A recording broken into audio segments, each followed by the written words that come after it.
Alex Mweriro Mushiro. The next 10, Kevin Auma Odongo, Marion Munyesi, Caroline Koech, Isaac Busheni Kosgei, Harriet Chemoita, Jeff Macharia, Aris Mbete Mulu, Stephen Mutua, and Angela.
But I know that we trust, that we pray for, never leaveth the beautiful country of Kenya. And this is my story.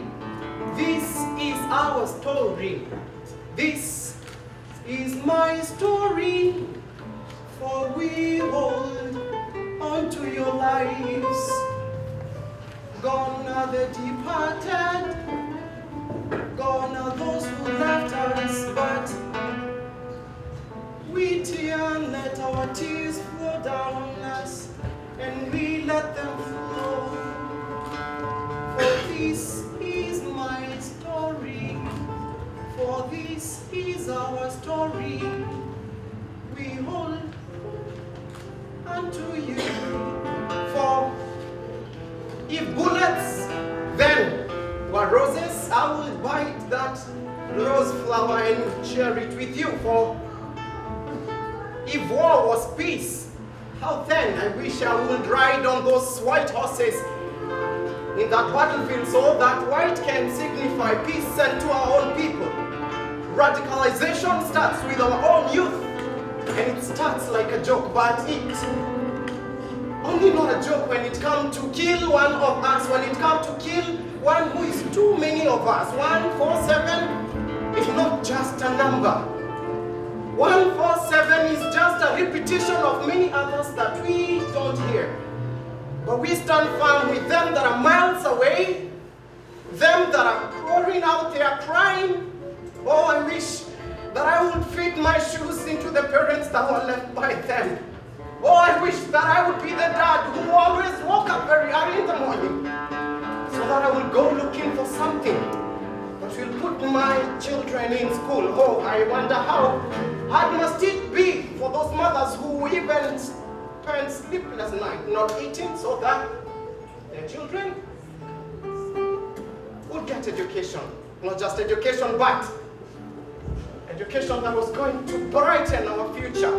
But we are hopeful because we come from a peaceful country where these things are just as visitors to us. We know to embrace peace, and peace is what we know. We open our arms for them that are troubled in different countries, different parts of this world. But we know that our God that we pray never ceases to see us. We know that that God that we pray shall stand on them that are weak. We know that them that are weak, that your power never comes from you, but comes from God. That your power comes not from within, but from a higher being. And we say that we see a bright star at the end of the tunnel. We hold unto them, and we tell them that it is not just you, but it also affected us, and we stand. Chapter 4, verse 7 to 15. It is the title of Abram's life is like old age. For the righteous, though they die early, will be at rest. For old age is not honored for the length of time, or measured by number of years. But understanding is gray hair for anyone, and a blameless life. Some people through elders at monasteries, churches, and synagogues and mosques, all in which Allah's name is much celebrated, will have been destroyed. Allah is suddenly help those who help His cause, and surely Allah is all powerful and almighty. That's Quran 22, verse 40. If we do not abide by these principles established in the Quran, then we are undermining the very spirit of our religion of Islam. We must heed the Quranic warning against extremism in religion, and it says, do not be extreme in your religion. That's Quran chapter 4, 171.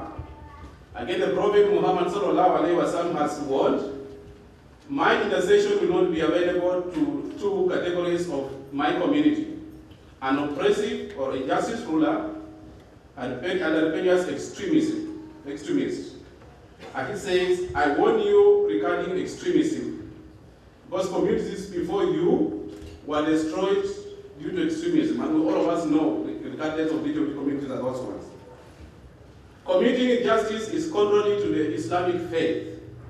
So some different people or groups are committing acts in the name of Islam, which are contrary to the fundamental of our faith of Islam. A Muslim is defined as one who proclaims faith, is that person whose hands and tongue other Muslims are saved.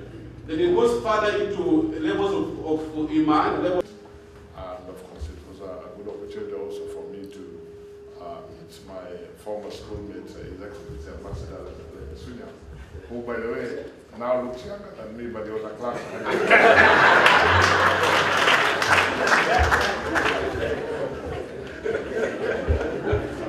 Let me just say two things. One, I was very touched by the words of our brother of the Muslim faith, what he said, and I think that is an important message for all of us. What has been happening in Kenya, and we've had more than our fair share of this, what has been happening in Kenya, we must not allow it to present itself as a problem of different religions. We must recognize those people who perpetrate those actions as criminals. We must recognize them for what they are. And then that leads me to my second point, which is very important. If we recognize them for what they are, then we must handle them and do our part precisely what they are. I mean, if your neighbor is a criminal, even if you share the same faith, you will do what you can, one, to ensure that if possible they are prevented from committing those actions, And two, whatever information you have that will help the law enforcement authorities to avoid those kind of scenarios and also similar scenarios in the future, you will do them. You will not protect your neighbor. You will not protect your relative simply because they're your neighbor, simply because they're your relative. You will identify them for what they are. You will isolate them from mainstream society, because that is what needs to be done. So that is the challenge for all of us.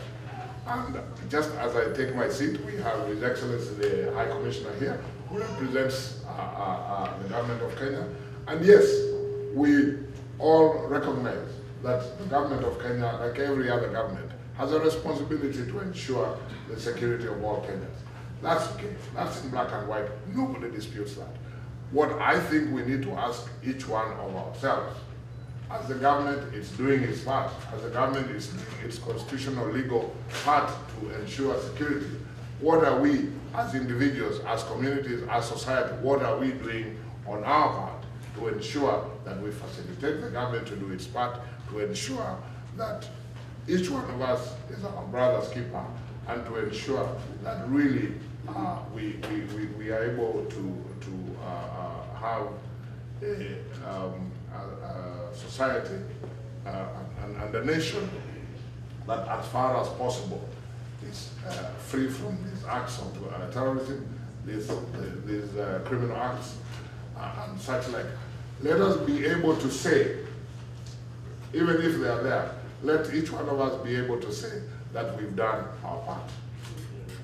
Now, you as diaspora have great influence on people in Kenya, great influence. I was talking to some people in church yesterday, and I was emphasizing the influence you have. But I want to urge you, and this is really my last point, that exert that influence beyond the dollars that you send to Kenya. We appreciate those dollars. But we also want you to participate in the things that are important to Kenya. When this act that happened in Garissa happened about 2 days after I arrived in Washington, D.C.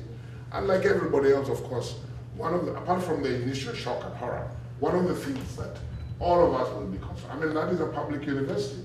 You have no idea if it is your cousin who is there, if it is your nephew who is there. So it's going to affect all of us. And I was telling people in the church that I went to yesterday, that if we don't stop this, none of us is going to be safe. We think that this is happening in certain defined areas of Kenya, or that we can profile where this happens. No. The next thing, you're going to find this in the villages in Kenya. Therefore, we have a responsibility. And I do not, Your Excellency, I am not letting the government off the hook. The government must do its part. Yep. But I am saying that we as individual Kenyans must do our part. God bless you.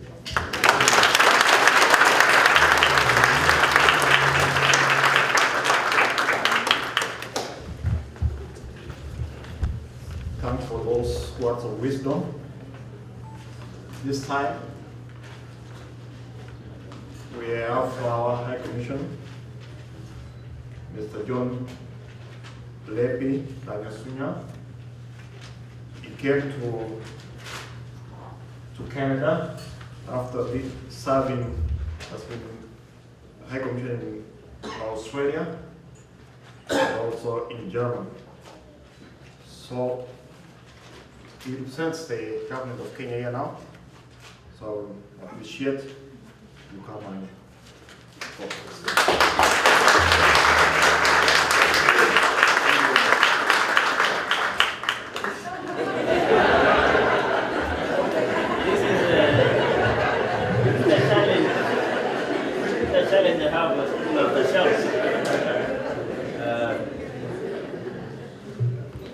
My schoolmate, Charles, as he said, he was a class behind, actually he was my mono. But I want to tell you, I didn't punish him a lot. You can confess that we didn't actually do a lot of mono.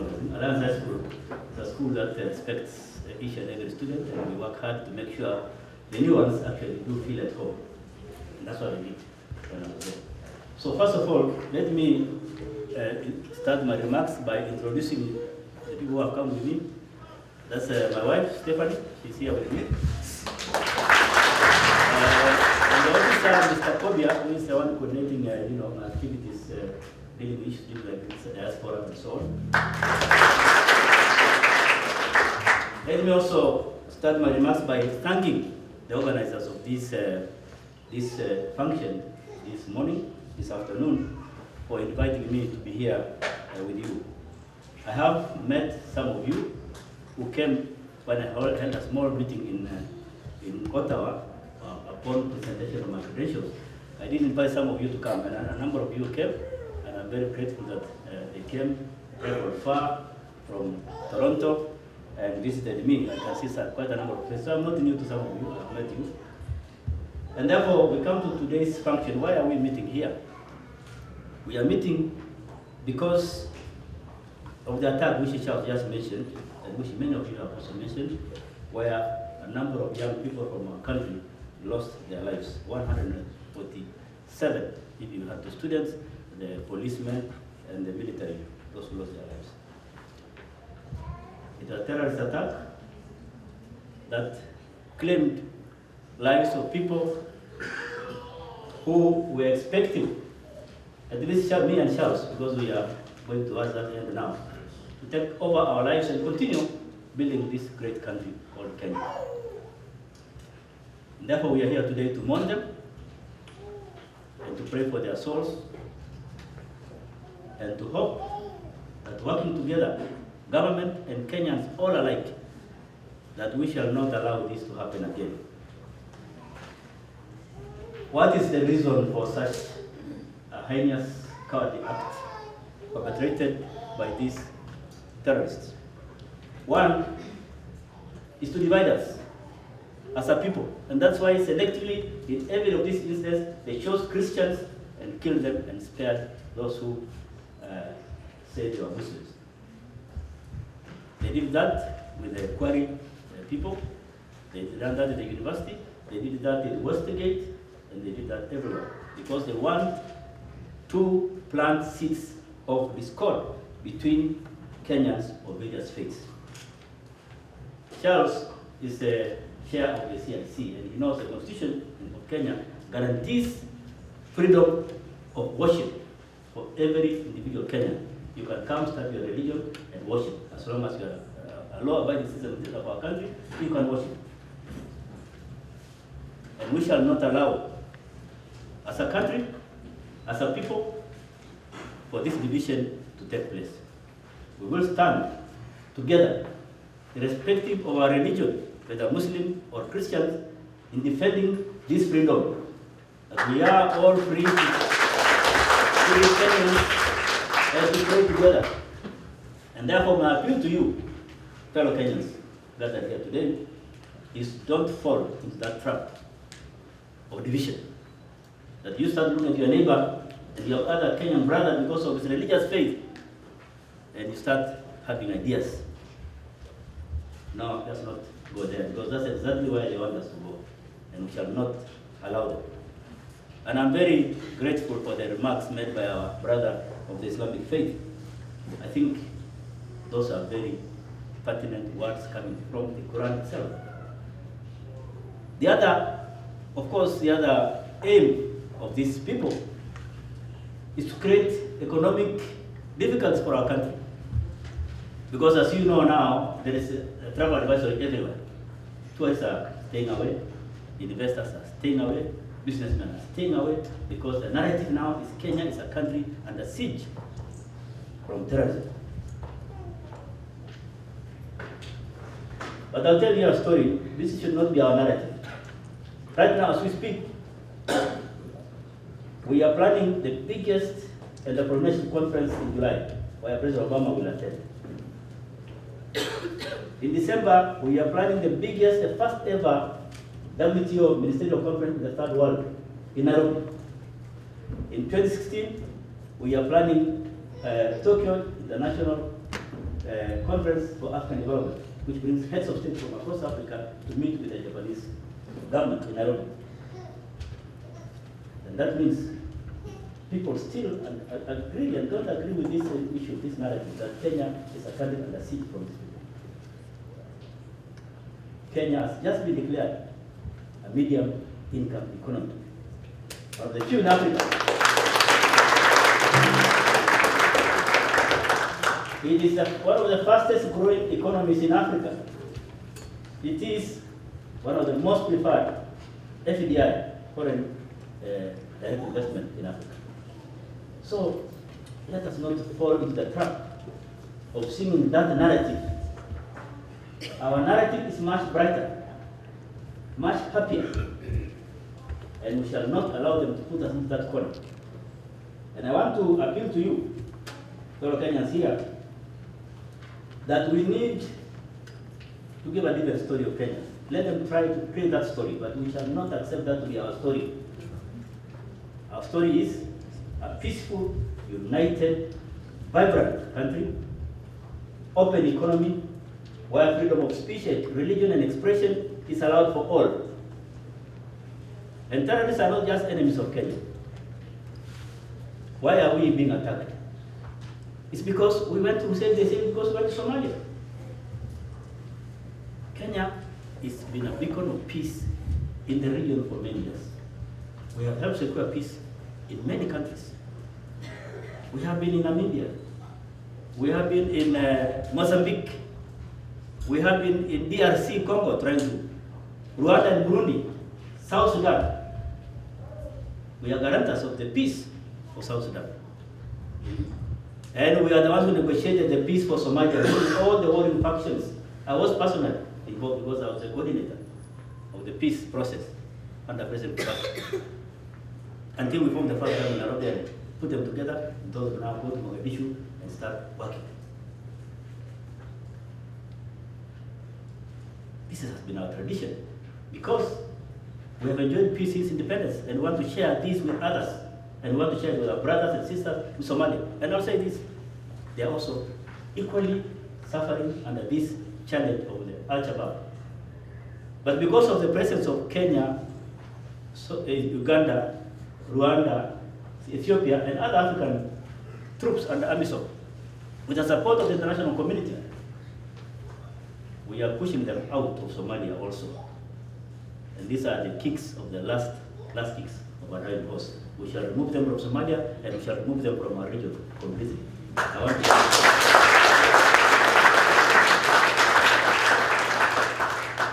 so let us together tell a different story of Kenya. Don't fall into that trap. And I want to send an appeal here. For those who are sending advisories against people traveling to Kenya, Kenya wants to have secure peace and security for all citizens and visitors alike. And when you say don't go to Kenya, you're playing into the hands of these people. Because let me tell you this, tourism, where is tourism strongest? Along the coast. Mombasa, Malindi, Lamu. And when you refuse to support tourism in Kenya, what you are saying is you're going to promote poverty, unemployment in those regions where radicalization of the youth, extremism is likely to take place. So I want to appeal. Every government has, of course, a right and responsibility to advise its citizens on the risks they face going around the world. But it can be counterproductive if you target a country like Kenya, which is fighting very hard to secure peace for that region, Somalia and the other parts of the country. So let us tell people to travel to Kenya and enjoy tourism. There are many places in Kenya that are safe, secure, and wonderful. Even I just came from a conference. Where was that? In Ukunda, South Coast. We stayed there for weeks. It's wonderful, declared one of the best beaches in the world. Ukunda, South Coast, quiet. Secondly, let me say again, what is the government doing? I think Charles chairs one of the very important commissions in our country. After our experience that time, we put a new constitution that creates very, very strong institutions to make sure that we remain peaceful, harmoniously, and the rights of every Kenyan individual is protected. One of these commissions is one is called National Cohesion and Integration Commission, which personally I feel is one of the most important commissions in our country that would not allow anyone to talk negatively about another person because of his race, ethnic group, and religion. And we are very firm on these things. And it's here in this commission, it's safeguarding some of this to make sure even the politicians will not allow to be interfere with some of these very important clauses in our constitution. So we have a very strong courts now. You can take anybody's court, including the ambassador representing Kenya and the president here. Of course, even the head of state has been, some of the decisions he has made have been challenged in courts by very normal citizens. This is a sign of how our country is moving forward. And that's the narrative we want to, My message to you, because I don't talk for a long time, this function today is for me very good. I see a united Kenyan people in Canada. And my appeal to you is to remain like this. Don't be divided by small parochial and little things like these guys want us to be divided by, or ethnic, or political. No, remain united. Be together, and coming together in a function like this. I am looking forward to a very good tour of duty here because I can see I have many supporters here. Because let me say this, that each and every one of you is an ambassador of our country. I represent the country in Ottawa, but you represent the country in every suburb and area you live in, every university you go to, every college. You are the ambassador there because they don't get to see me, they get to see you, and they will develop, they think how Kenyans are just by talking to you. Sinivyo.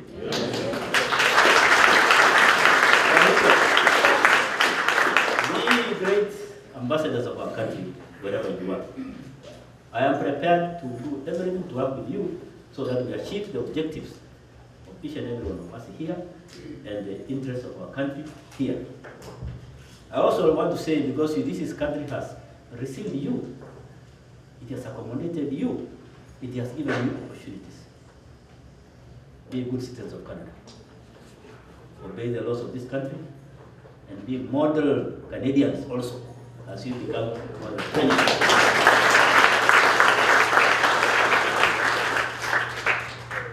Let me finish by thanking everybody, particularly the choir.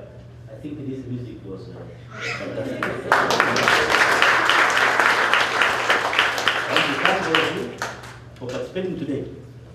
Those who have lost their lives, those who have lost loved ones, know that Kenyans in Canada stand with them. These meetings have been held in Ottawa. They have been held in Montreal.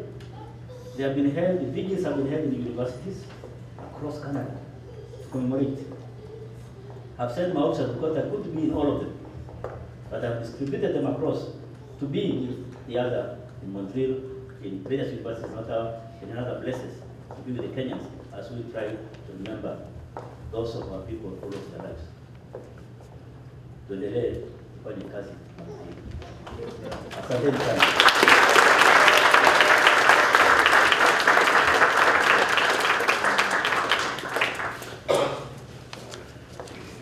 I just have a quick announcement as we go to the next section of our service. It's not the best thing. I myself have been hurt. In 1998, one of my relatives was involved. I lost a close friend of mine. And this second tragedy reminded me what had happened in 1998. We as Kenyans in Ontario here, it's our sincere prayers that the ones who have done this heinous act will be brought to justice, and our community in Kenya should be able to know that. First of all, take this opportunity to thank Kenyans resident in Toronto, Canada, for organizing this memorial for our brothers and sisters who lost their lives in a recent attack at the university in Garissa. I join them in sending our sincere condolences to all the families and friends of those affected by this tragedy. Let me assure them the government of Kenya is doing everything possible to ensure that an incident like this one is not repeated again, and those who perpetrated this heinous and cowardly act will be pursued to the end until they are caught and then they face the full force of the law. I have been encouraged immensely by the turnout to this particular memorial. It showed me that Kenyans resident in Canada are extremely attached to their country and still love their country immensely. I have heard from many other cities in Canada that Kenyans have met and held memorials on this particular matter. Let me also take this opportunity to thank the people and the government of Canada. They have come out strongly through messages of condolences and support to join us in mourning the loss of our own children. I have particularly encouraged by the letter I received addressed to me personally by the Governor General of Canada, expressing support from himself personally and the people of Canada during this tragic period in our history. Let me also say this, that Kenya is not defined by this incident or by any other such incidents. Kenya is a country that will continue to grow strong economically, politically, and socially. We shall remain the center of peacekeeping in our region, and we shall continue to help others to find peace in their own countries, like we have done in ours. Not least Somalia, our nearest neighbor. We shall not be cowed. We shall continue to help them until they have fully found peace like the one we enjoy in our own country. And this act will not discourage us from pursuing this goal to its end. Once again, let me thank all Kenyans resident in Ottawa for inviting me and for organizing this very, very good memorial for our people. Thank you very much. Also, of course, thanks for the opportunity. I know recently many countries have issued travel advisory against travel to Kenya. I want to encourage Canadians and all other foreigners to visit our beautiful country and enjoy the immense natural flora and fauna and the beautiful beaches of our coastline. If we become party to this and refuse to travel to countries like Kenya because of an incident like this one, then we are playing into the hands of the terrorists. We are going to kill the industry that promotes the lives of people along many parts of our coastline and kill employment and job opportunities, and thereby give a chance to those who want to radicalize our youth into extremism and even recruit them. Therefore, let us work together to make sure they don't succeed in this endeavor by making sure that we visit Kenya and ignore any attempt to declare Kenya or to mark Kenya as an unsafe country. Kenya is safe, and the government of Kenya is doing everything possible to ensure that every person in Kenya, citizen or visitor, is safe.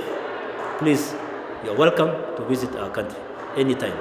And I want to assure you of your security through the government of